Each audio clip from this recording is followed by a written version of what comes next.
Hello दोस्तों, आज हम बात करेंगे यूपीपीसीएल की वैकेंसीज़ के बारे में जो Uttar Pradesh power corporation limited है की वैकेंसीज़ है 2021 में आई हुई है। तो इसको कैसे क्या इसमें क्या क्या क्राइटेरिया है, क्या कितनी पोस्टें हैं, क्या इसमें मतलब क्वालिफ़िकेशन होगा, मिनिमम क्वालिफ़िकेशन, ठीक है, उसके बारे में क्या एग्ज़ाम का पैटर्न होगा, उसके बारे में कैसे क्वेश्चंस आएंगे, किस तरीके से आते हैं उसके बारे में बात करेंगे।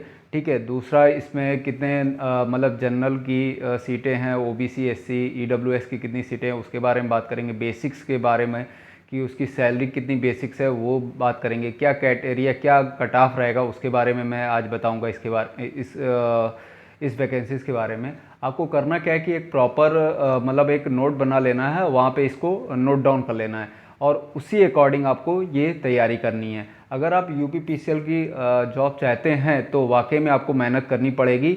बहुत अच्छी जॉब है एआरओ की, असिस्टेंट रिव्यू ऑफिसर की। हाँ, टाइपिंग बहुत इंपॉर्टेंट है, तो टाइपिंग के लिए आप अभी से लगे जाइए क्योंकि टाइपिंग में जो है कृत्य देव मांगा है। तो चलिए दोस्तों, तो अब बात करते हैं यूपीपीसीएल के बारे में। आइए, तो ये है UPPCL assistant review officer ARO 2021। ठीक है दोस्तों, इसमें जो है जनरल, ओबीसी और ईडब्ल्यूएस की जो फीस है वो 1180 रुपया है। एससी एसटी की जो फीस है वो 826 रुपये है। ठीक है, बात करते हैं एज ग्रुप की, तो एज जो है 21 से 40 इसमें रखा गया है सभी के लिए, चाहे जनरल हो, चाहे ओबीसी, चाहे एससी, चाहे एसटी, सभी के लिए 21 से 40 है। अच्छा, ये जो पेपर होगा, ठीक है, ये जो पेपर होगा वो ऑनलाइन होगा। ठीक है, ऑनलाइन होगा और ऑनलाइन में भी इसमें एक से अधिक चरणों में होगा। तो जब एक से अधिक चरणों में जब पेपर होता है तो उसमें क्या करते हैं, क्या कि नॉर्मलाइजेशन मेथड यूज़ करते हैं। नॉर्मलाइजेशन मेथड का मतलब ये है कि कुछ सेट हो सकते हैं आपके टफ भी बने, कुछ हो सकते हैं इजी भी बने। ठीक है, तो आपको करना क्या है कि गलती नहीं करनी है, मतलब निगेटिव मार्किंग रहेगी, 1/4 रहेगा। तो आपको पेपर जो हो सकता कि अगर आपके सेट में अगर इजी आ गया तो हो सकता हो मतलब नॉर्मलाइजेशन ना मिले, और जिनके में टफ आ जाएगा उनको नॉर्मलाइजेशन हो सकता हो मिल जाए। ठीक है दोस्तों, तो बात करते हैं इसमें पोस्टें कितनी हैं। जनरल के लिए 9 पोस्टें हैं, ओबीसी के लिए 3 पोस्टें हैं, एससी के लिए 2 पोस्टें रखी गई हैं। एलिजिबिलिटी क्राइटेरिया क्या है, क्या मिनिमम क्वालिफिकेशन होना चाहिए। तो कैंडिडेट जो having bachelor degree in any stream वो क्या कर सकते हैं, ये फॉर्म को भर सकते हैं। उसके बाद कंप्यूटर में जो टाइपिंग होगी वो 30 वर्ड पर मिनट होगी। ठीक है, हिंदी की। फिर बात करते हैं कि हम इसका पेपर पैटर्न क्या होगा। तो आइए हम देखते हैं पहला पेपर पैटर्न। फर्स्ट पेपर जो होगा इसका वो क्या होगा, फर्स्ट पेपर नीलेट के ओ स्तर के कंप्यूटर ज्ञान होगा। जो पहला पेपर होगा वो कंप्यूटर बेस्ड होगा, 50 नंबर का होगा। ठीक है, 50 नंबर के पेपर में इसमें जो है आपको 20 अंक जो है, 20 अंक, देखिए 20 अंक लाना अनिवार्य है। अगर आप 20 अंक नहीं लाते हैं तो आप पास नहीं होंगे। मिनिमम जो क्वालिफिकेशन है वो 20 अंक आपको लाने ही हैं। ठीक है, 50 क्वेश्चन होंगे, 50 अंक के होंगे। ठीक है, इसमें निगेटिव मार्किंग होगी। क्वालिफाइंग नेचर है, अगर आप 50 नंबर में से 20 नंबर लाते हैं तो आपका सेकेंड पेपर आपकी कॉपी चेक होगी। ठीक है, तो पार्ट 2 की कॉपी तब तक नहीं चेक होगी जब तक आप पहले पेपर में पास नहीं होते हैं। ठीक, बात करते हैं हिंदी टंकड़ जो टाइपिंग होगी वो कृति देव पे होगी।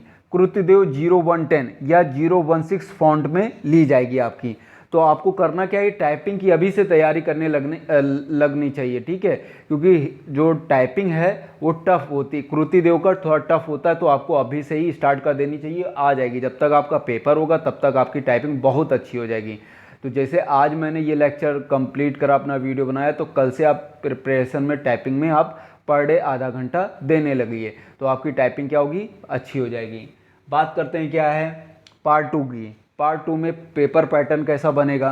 पार्ट 2 में प्रत्येक प्रश्न 1 अंक का होगा, निगेटिव मार्किंग होगी। ठीक है, सामान्य अध्ययन के जो प्रश्न होंगे, एक तरफ मैंने प्रश्न लिख दिया, एक तरफ मैंने अंक लिख दिया। तो सामान्य अध्ययन में 20 अंक, 20 प्रश्न होंगे, 20 अंक के बनेंगे। तार्किक ज्ञान यानी कि रीजनिंग में 40 नंबर का 40 प्रश्न होंगे, 40 अंक होंगे। हिंदी में 70 क्वेश्चन होंगे और 70 अंक होंगे। अंग्रेजी में 70 होंगे, 70 प्रश्न होंगे और 70 अंक के बनेंगे। मतलब टोटल जो अंक होगा 200 नंबर का, और क्वेश्चन भी होंगे कितने, 200 नंबर के होंगे। ठीक है। तो आपको इनमें कोशिश करनी है कि मिनिमम से मिनिमम मतलब मैक्सिमम मिनिमम में आपको अटेम्प्ट करना ही है, गलत नहीं करना है ज़्यादा, ठीक है।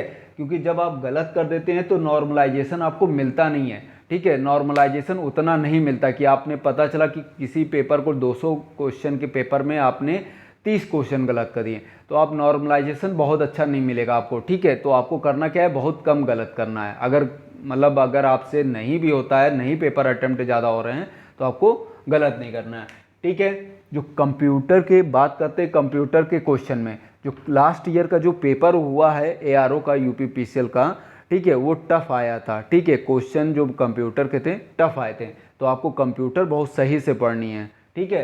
तो ये हो गया। तार्किक ज्ञान, जो रीजनिंग की बात करते हैं, तो रीजनिंग में जो क्वेश्चन पेपर था वो इजी से मॉडरेट की तरफ था, मतलब थोड़े इजी थे, थोड़े टफ वाले क्वेश्चन थे।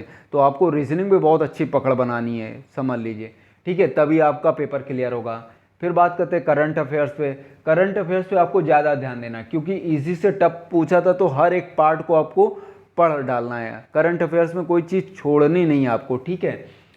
बात करते हैं उसके बाद हिंदी में आपको क्या करना है। हिंदी में कंप्लीट मतलब आपको सही से पढ़ना, बेसिक से लेके टफ तक का क्वेश्चंस आपको ऑप्शनल से भी और थ्योरेटिकल से भी पढ़नी पड़ेगी, ठीक है। और इंग्लिश के लिए आपको क्या करना है, तो इंग्लिश के लिए आपको पिछला जो प्रीवियस ईयर के पेपर हुए तो उसको आप पढ़ लीजिए, सही से देख लीजिए और उसी अकॉर्डिंग आप तैयारी करने लगिए, ठीक है। आपको ज़्यादा भागने की जरूरत नहीं है, दाएं बाएं भागने की, कि बस पिछला पेपर आपने देख लिया, उसी अकॉर्डिंग आप तैयारी करने लीजिए लगिए, ठीक है। पेपर निकालने का सबसे अच्छा तरीका क्या है कि आप प्रीवियस ईयर के पेपर देख लीजिए, किस अकॉर्डिंग आपके क्वेश्चन आए हैं, और इसी अकॉर्डिंग अगली जो वैकेंसीज चल रही है उसी अकॉर्डिंग आप तैयारी करने लगिए, ठीक है दोस्तों।